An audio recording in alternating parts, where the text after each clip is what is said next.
Genre, fantasy. Compare texts. Read about two girls who gain a new perspective as they attempt to save their classmates. The Incredible Shrinking Potion. It began as a simple science project. It was only 1 week ago that Isabel, Mariella, and Hector were working on a shrinking potion that would amaze everyone at the science fair. Mariella and Isabel had perfected the potion, but it was Hector who had created the antidote. Since his discovery, Hector had become less interested in winning the science fair prize and more interested in how this experiment could increase his popularity. His short stature made him practically invisible to everyone at Washington Elementary School. That wasn't the case anymore. Now the entire class was looking up at Hector. He had come to Science Lab bearing special cupcakes, which made it easy for him to shrink the entire class, including his science teacher, Ms. Sampson. Hector smirked as he placed his miniature classmates inside the tank of Rambo, the class pet. Isabel and Mariella overheard the shrinking shrieks of their classmates outside the classroom door. The girls had been late to lab again.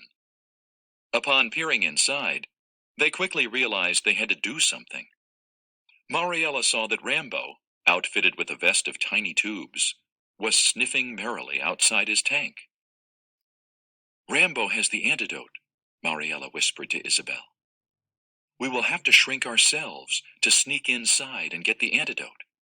Then we can help everyone out of the tank." With shaking hands, Isabel pulled out a vial. The girls took a deep breath and sipped the shrinking potion. The world around them began to grow. As Isabel and Mariella walked under the classroom door, everything was magnified to the extreme. Desks and chairs towered over them.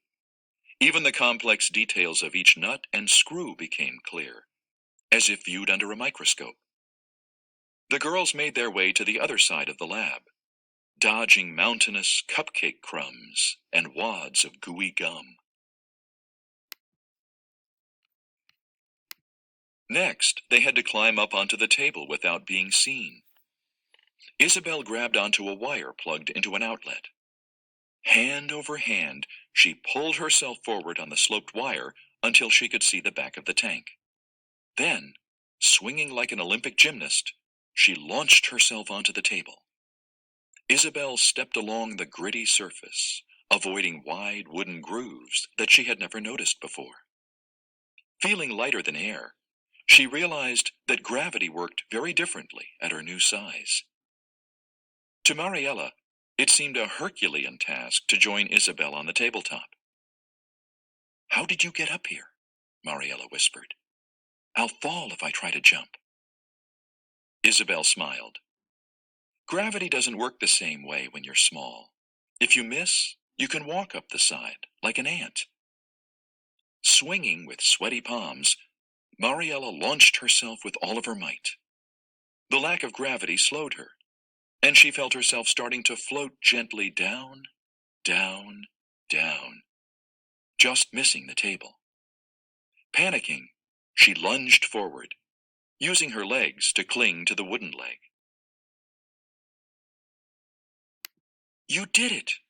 shouted Isabel's tiny voice. Her excitement was short-lived, as a humongous hamster cornered her and Mariella. Their even bigger problem, Hector, seemed to realize that something was happening behind the tank. "Quick, grab the antidote," said Mariella. Pulling out a bag of sunflower seeds from her pocket, she offered some to Rambo as Isabel unfastened a vial. She nearly dropped it upon hearing giant footsteps heading her way, followed by her teacher's voice. "You girls are late," Ms. Sampson said as she grasped the vial. Isabel and Mariella breathed a sigh of relief as their teacher took a sip and prepared to put Hector in his place. Mariella grinned at Isabel.